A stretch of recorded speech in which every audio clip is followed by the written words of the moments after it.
अस्सलाम वालेकुम नाजरीन, आप देख रहे हैं राब्ता 24/7 न्यूज़। हमारी आवाज़ हमेशा सच के साथ। मैं आपका मेज़बान मोहम्मद कैफुद्दीन शम्स राब्ता 24/7 न्यूज़ में आपका तहरील से खैर मकदम करता हूँ। राब्ता 24/7 न्यूज़ का आगाज़ करते हैं। शहरी निज़ामाबाद के इंपीरियल फंक्शन हॉल में साबिका डिप्टी मेयर मोहम्मद अब्दुल फ़हीम साहब की जानिब से ईद मिलाद तक़रीब का एहतमाम। मेहमान खुसूसी में Mohammad Ali Shabbir Sahab, Telangana state advisor for SC ST BC and minority welfare, और T Jeevan Reddy Nizamabad district MP candidate के अलावा निज़ामाबाद डिस्ट्रिक्ट के तमाम कांग्रेस पार्टी के ज़िम्मेदारान को किया मदऊ। तमाम आए मेहमानों ने ईद मिलाद तक़रीब से तमाम बिरादरान वतन को दिया मोहब्बत का पैगाम। ईद मिलाद तक़रीब का स्टेज तमाम मज़ाहिब के ज़िम्मेदारान के जगमगाते चेहरों से खिल उठा। सब ने कहा, हिंदुस्तान हिंदू मुस्लिम सिख ईसाई सबसे मिलकर बनने वाला एक गुलदस्ता है जहाँ हर किस्म के फूल खिलते हैं। तमाम मेहमानों ने मुल्क की सालिमियत को बचाने, दस्तूर की बका और फ़िरका परस्ती के इस पुरअशूब दौर को ख़त्म करने के लिए आने वाले MP इलेक्शन में कांग्रेस पार्टी का साथ देते हुए इसे वोट देकर कामयाब बनाने और फिर से वही हिंदुस्तान बनाने की बात की जो हम लोगों ने 2014 से पहले भाईचारगी के साथ किसी के भरोसे छोड़ा था।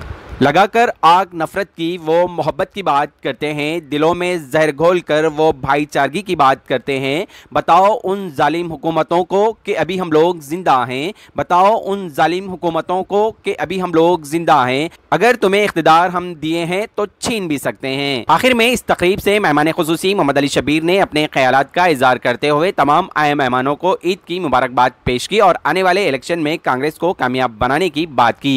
पेश है इस सिलसिले में एक खास रिपोर्ट। అలాగే మీ అందరికీ नमस्कार।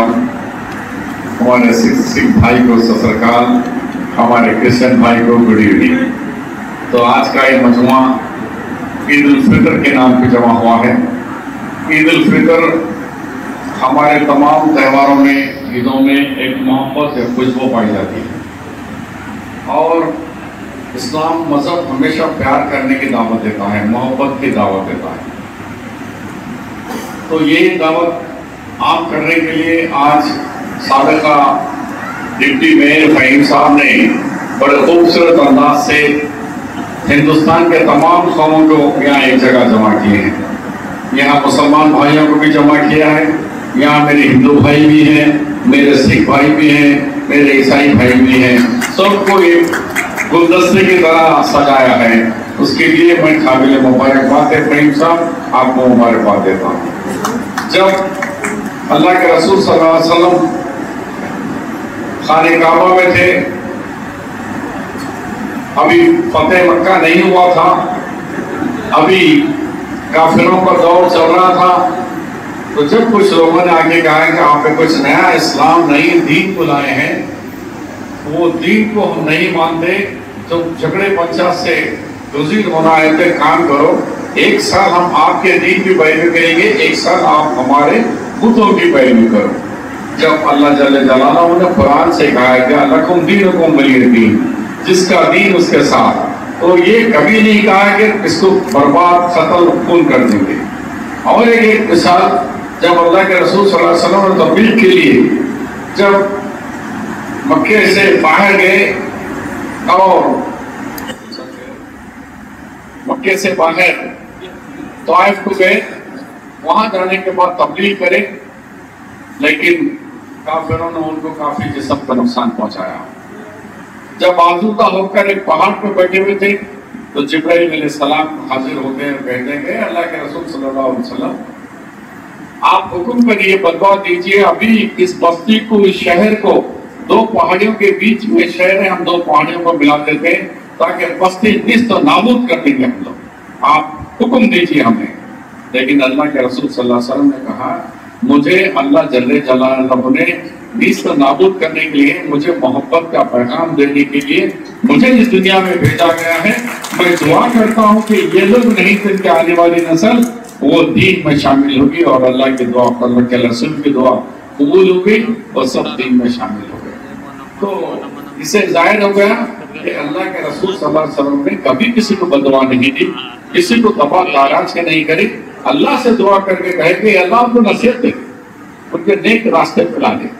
लेकिन आज मुल्क का हालात बहुत खतरनाक गुजर रहे हैं। अभी मेरे बचपने का साथी, हम दोनों क्लासमेट भी है, आपके निजामाबाद या अब तो पूरे स्टेट के पॉलिटिकल विंग के सदर हैं अजीज भाई, अजीज ने कहा था कहे कि आज इलेक्शन 2024 दस्तूर के खिलाफ लड़ा जाना है। आगे फिर इलेक्शन आता नहीं आता, ये इलेक्शन उस पर निर्भर करता है। क्यों?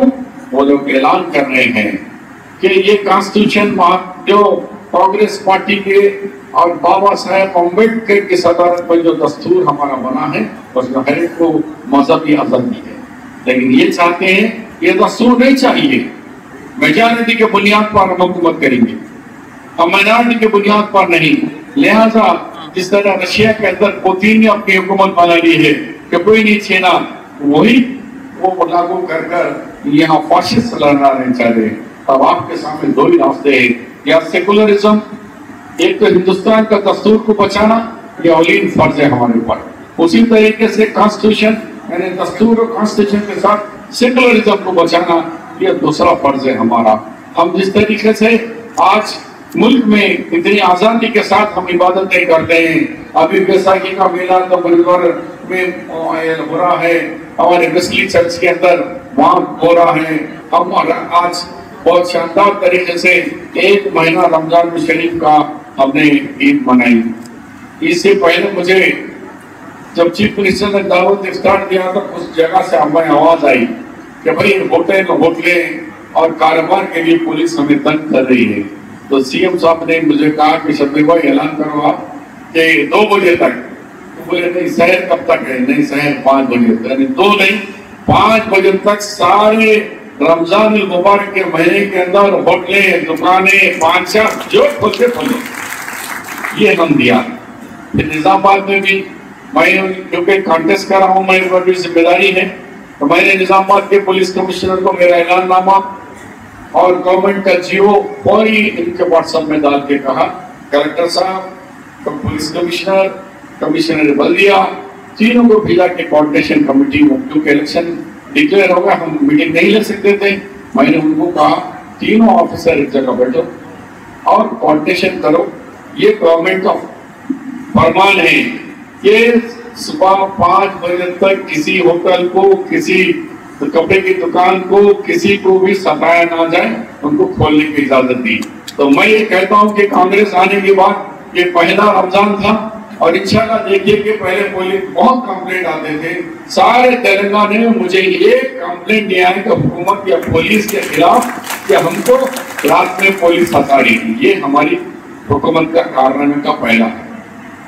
हुकूमत आने के बाद 90 दिन में 31,000 नौजवानों को नौकरी की, उसमें खास तौर पर पुलिस 9,000, हेल्थ डिपार्टमेंट नर्सों को 6,000 नर्सेस को अपॉइंट करे, 7,400 नर्सेस अपॉइंटमेंट करे, स्कूल टीचर्स को वो भी 7,000 करे। इस तरीके से 31,000 लोगों को करे। अभी ये इलेक्शन के वोट के बाद और मजीद 50,000 नौजवानों को हम नौकरियां देने वाले हैं। हमने वादा किया था 6 गारंटी स्कीमें 5 पूरी कर दिए। आज बस में बैठे तो सभी बैठे, हिंदू मुस्लिम सिख ईसाई तमाम खवातीन बैठे, टिकट नहीं है। आज गैस का सिलेंडर तमाम मजहब के मानने वालों को 500 रुपए में गैस सिलेंडर कांग्रेस पार्टी दे रही है। इसके साथ साथ हमने जीरो बिल, चाहे कोई मजहब का हो, 200 यूनिट जीरो बिल का इंतजाम कर चुका। अगर नहीं हुआ तो हमारे पास तक बात को पहुंचाइए, ऑफिसरों को बोलकर हम लोग जीरो दिला देंगे। इस तरीके से किसानों को जो नुकसान हुआ 10,000 रुपए 2-3 दिन के अंदर उनके अकाउंट में किसानों को डाल दिया जाएगा। आज अक़लियतों को खास तौर पर यूनिवर्सिटीज के अंदर अपॉइंटमेंट नहीं था, पब्लिक सर्विस कमीशन में एक नुमाइंदा हमारा नहीं था, हाई कोर्ट के अंदर नहीं था। आज हाई कोर्ट के अंदर एडिशनल एडवोकेट जनरल एक मुसलमान को भी दिया गया हमारे दूसरे भाइयों के साथ। इसी तरीके से हम पब्लिक सर्विस कमीशन के अंदर भी हम एक ऑफिसर को, मुस्लिम नुमाइंदों को जगह दी है। जहां जितने ऑर्डर मिले हैं हर एक जगह दिए हैं। हर कॉर्पोरेशन में ताहिर बिन हमदान भाई हमारे उर्दू अकादमी के चेयरमैन बन चुके हैं, लेकिन बेचारे बने जब से कोर्ट ये कुछ काम ही नहीं कर पाए। कोर्ट खत्म हो जाता है 1 महीने के अंदर, उसके बाद देखिए उर्दू की लाइब्रेरी खोलेंगे, उर्दू कंप्यूटर सेंटर खोलेंगे, तमाम उर्दू का काम भी होगा। अब हमारे शायर साहब ने बहुत अच्छा कल हम 2 मिनट में सुना के चले गए अजान पर, पूरा नाम क्या? दुआ साहब। तो अजीत दुआ साहब ने, अजीत दुआ एक वहां पर है, एक अजीत दुआ यहाँ पर है, तो बहुत अच्छा है। तो इसी तरीके से बहुत सारे लोगों ने अपनी अपनी बात कही। मैं यही कहना चाह रहा हूँ, आज हालात मुल्क के उसके सामने रखिए। जो पिछले गलतियां हो गए छोड़ दीजिए, हमेशा सामने हमको आगे बढ़ना है। मैं आपसे अदबन गुजारिश करता हूं, कोई इलेक्शन मामूली इलेक्शन नहीं है, मुल्क की तकदीर को बदलने वाला है, दस्तूर को बदलने वाला है, और उसकी दस्तूर की हिफाजत करने के लिए सिपाहियों की तरह आइए, उठिए, पोलिंग बूथ पर जाइए। कोई माने बोले ना बोले, कोई घंटा का नुमाइंदा कांग्रेस का पहुंचे ना पहुंचे, ये कांग्रेस की नहीं है, पूरे मुल्क की जिम्मेदारी है, सेकुलर फोर्सेस की जिम्मेदारी है कि हम जाकर हम कांग्रेस पार्टी को क्या मुकाबला दो ही जमातों का है, एक है बीजेपी, दूसरी है कांग्रेस। बीआरएस जेलों में रहेंगी, एक तो कचहरी जेल में चलेगी, अब थोड़े दिन के अंदर और 1 2 3 4 5 नंबर आए। क्या तमाशा करे तेलंगाना का। हमने तेलंगाना को सजाकर जब दिए 2014 में तो 10,000 करोड़ रुपया दिए, सिर्फ रख के दिए, और उन्होंने हमको दे रहे तो छिप्पा दे रहे। वो छिप्पे में 8 लाख करोड़ रुपया बाकी रख के दिए, 8 लाख करोड़ रुपया बाकी के साथ हमको हुकूमत मिली है। हम बताओ, इसके बावजूद भी हमने नंबर के अंदर बहुत सारे हमारे प्रॉमिस दिए हैं। अब मैं देखा हूं कि बाबा साहब की पहाड़ी के पास हमने वादा किया था ब्रिज का, हमने कंट्रैक्टर को 3 दफा मुसलसिल ऑफिसरों से रब्त पैदा करके हैदराबाद से बोले तुम्हारा बिल कोई नहीं रोकेगा, ये मोहम्मद अली शब्बीर की गारंटी, तुम्हारे घर पे बिल भिजाऊंगा, आप ब्रिज का काम शुरू करो। आज ब्रिज हो गया, लेकिन कुछ अफसोस के हमारे कुछ भाई लोग जाके फलाने की हिदायत भी हम कर दिए गए थे। अरे घर के पास वाले झाड़ू देने वाले नहीं सुनती कि इनके बाद जाके ब्रिज बन जाता, तो झाड़ू वाली झाड़ने वाली भी हट बोलती, वो लोग आगे कहते सब बोलते हो गया है। मैं गया, कुछ भाइयों ने कहा कि भाई ईदगाह में इससे खतरे हैं, मैंने कहा काम शुरू करो, बिल देख लेंगे, ये मोहम्मद अली शबीर है, मेरी जबान जब बोल दिए तो आ रहे हो। उस तरीके से काम शुरू हो गया, 4-5 हजार मजीद एक्स्ट्रा होने के काम शुरू हो गए। हमारे जमात इस्लामी का एक बहुत बड़ा रिकॉर्ड है, वो लोग हैदराबाद जब छोटे थे जब से मुस्लिम मेटर्निटी का नाम सुनते आते हैं, वो फलाई काम करने में वो अपने आप को सानी है।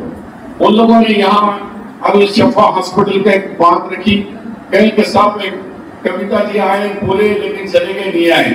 मैंने उसके पीछे कंटिन्यू वो सिगरेटी खाने वालों से पूछकर सीएम के दस्तखत की जरूरत थी, तो मैं मंगाकर 50 लाख रुपए का चेक उन लोगों को दे दिए, और 3 साहब मुझे भी 10 दिए, जीवन रेड्डी साहब को भी 10-10 करोड़ दिए।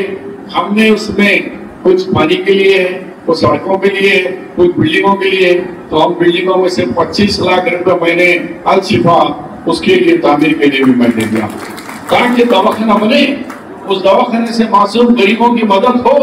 ये हमारा नज़्मुल ऐन है, ये हमारा काम है। तो और बहुत से तरक्की होना है। हमारे सेकुलर चीफ मिनिस्टर है, डायनामिक चीफ मिनिस्टर है, अच्छे हमारे मित्र है, अब हमारे तो भी है, उनकी तारीफ है।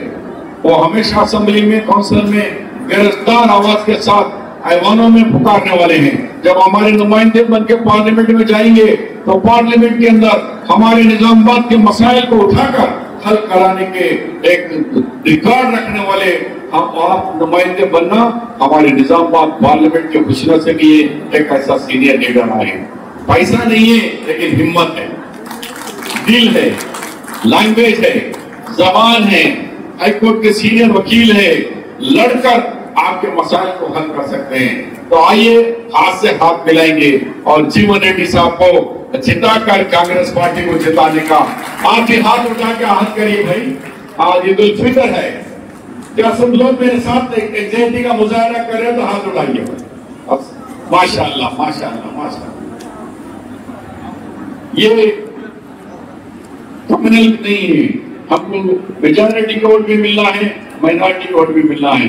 तो आप ये अच्छे से आज जो गैदरिंग हुई है, मैं खास तौर पर फिर एक दफा हमारे तमाम कांग्रेस के कायदीन का, उससे हटकर न्यूट्रल कायदीन का और इस जमातों का जो आज के इस जलसे के अंदर उलमाए कराम, मशाइख़ कराम, हुफ़ाज़ कराम और ऑर्गेनाइजेशन सिविल सोसाइटी से आए हैं, उनका शुक्रिया अदा करते हुए खास तौर पर फ़हीम भाई का जो पहले शुरुआत करे हैं उनका भी शुक्रिया अदा करता हूँ। खुदा हाफिज़, जय हिंद। एक दफा कांग्रेस वाले, कांग्रेस पार्टी, आवाज जोर से लगाओ, सुनिएगा देना, कांग्रेस पार्टी। आप लोग बोलेंगे इफ्तार ईद उल फितर के नाम पे बुला के कांग्रेस, अरे बाबू आज मुल्क में हम जिंदा रहना है तो दस्तूर जिंदा रहना है, आज दस्तूर को बचाने का मुकाबला है हमारे साथ। तो आज दिल खोलकर आप आगे बढ़िए। इन अल्फाज के साथ मैं रुखसत कर रहा हूँ। खुदा हाफिज़, जय हिंद। अब